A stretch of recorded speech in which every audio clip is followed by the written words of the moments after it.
Take our lead, let's help you make your mark. Our goal is your satisfaction. Let us show you the way. Cleaning vinegar, which is 20% more acidic than food vinegar, is effective in removing wine stains from carpet. After blotting up as much wine as possible, make a paste of 2 tablespoons white distilled vinegar and 1/4 cup salt or baking soda. Rub mixture into the carpet stain and let it dry. Vacuum up the soda, salt. 21 November 2016.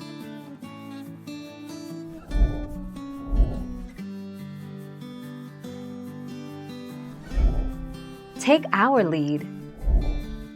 The salt trick, especially good for carpets and rugs. As soon as you stain your carpet with red wine, blot as much of it as you can with a paper towel, and then cover the entire stain with salt until you can't see the red wine stain anymore.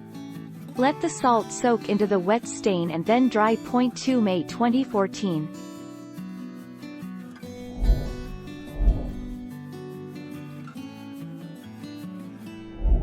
Make your mark, take our lead. All you need to do to remove the red wine stain is pour a little white wine on top of it and then rub a thick layer of baking soda on top. You should let this sit for a couple of hours. Once the stain has been lifted, wash the spot with soap and water to remove all traces of wine and baking soda.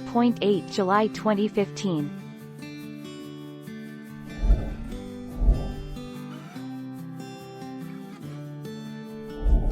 Make your mark, take our lead.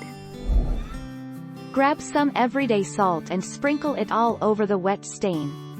It might seem an unlikely hero, but salt actively draws moisture, and in this case wine, out of the carpet.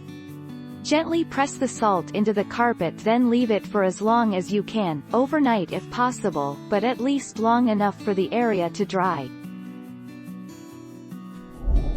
Thank you for watching. Please subscribe and hit the bell notification.